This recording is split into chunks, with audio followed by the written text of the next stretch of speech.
আসসালামু আলাইকুম। আমরা তো মনে করি যে আসলে বয়স বড় হইলে আর মুরব্বি হইলে বড় বড় আলেম। আর যে যত ছাত্র বেশি পড়াইবো বয়স বাড়বো সে সবচেয়ে বড় আলেম। আসলে এটা না। যদি এরকমটাই হতো তাহলে আব্দুল্লাহ ইবনে আব্বাস রাদিয়াল্লাহু আনহু উনি সবচেয়ে বড় মুফাসসির হতেন না। আর উনার সম্পর্কে রাসূলুল্লাহ সাল্লাল্লাহু আলাইহি সাল্লাম বলছেন যে আমার উম্মতরা তোমরা আব্দুল্লাহ ইবনে আব্বাস থেকে শিখো।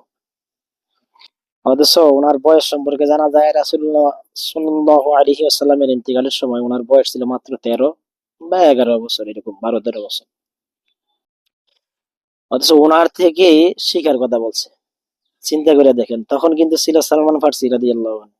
কত বড় সাহাবা ছিল, বয়সে কিন্তু সবচেয়ে আমার জানা মতে বৃদ্ধ সাহাবা ছিল বা সালমান ফার্সি রাদিয়াল্লাহু ওরাও হয়তো আল্লাহু আলাম, আল্লাহ ভালো জানেন। আমি একটা কিতাবের ভিতরে পাইছি যে সালমান ফার্সি রাদিয়াল্লাহু আনহু সবচেয়ে বেশি হায়াত পাইছিল। বাকিটা আল্লাহু আলাম, আল্লাহু আলাম। তো এই জন্য ঠিক আছে, বয়স হইলে বা মুরব্বী হইলে তিনি সবচেয়ে বড় আলেম না। ঠিক আছে, জ্ঞান এলেম তো ওমাই ইউরিদিল্লাহু বিহি খাইরান ইউফাক্কিহু ফিদ্দিন। হাদিস শরীফে এসেছে যে আল্লাহ তাআলা যাকে ভালোবাসেন তাকে ফকিহ বানান, দ্বীনের জ্ঞান দেন। ঠিক আছে, এটা আল্লাহ তাআলার ভালোবাসার বিষয়। তো বিষয়টা হচ্ছে আমরা তো মনে করি বয়স যার বেশি সে সবচেয়ে বড় হুজুর, উনি যেটা বলবো এটাই রাইট, আর বাকি সব গোমরা। ঠিক আছে, নাজায়েজ।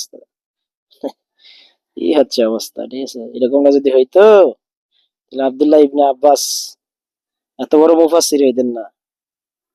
ঠিক আছে, এত ছোট বয়সে উনি তো ওই সময় তো আল্লাহ রসুল বলে গেছেন যে আমার পরে সবচেয়ে সবচেয়ে বড় মুফাসসির হচ্ছেন আব্দুল্লাহ ইবনে আব্বাস। 13 বছর বয়স। হম, আমাদের হিসাব করে কথা বলতে হবে। ঠিক আছে, দাড়ি ফাকলেই সবচেয়ে বড় হয় না। ঠিক আছে, তাহলে হাদিস শরীফে এটা আসতো না যে আল্লাহ তাআলা এরকম বলতেন না যে যে কোন বৃদ্ধ যদি গুনাহ করে আমার আরশ কাঁপে, এই কথা কেন বলছে? হ্যাঁ, আমাদের সমাজে এরকম অবস্থা আছে। ঠিক আছে, যে আমরা একজন মুরব্বী যদি কবিরা গুনাহ করে আমরা বলি তাকে কিছু বলিও না, বেয়াদবি হইব। আরে ভাই, সে কবিরা গুনাহ করতেছে, তাকে থামাও, আমর বিল মারুফ নাহি আনিল মুনকার, সৎ কাজের আদেশ অসৎ কাজের নিষেধ করো।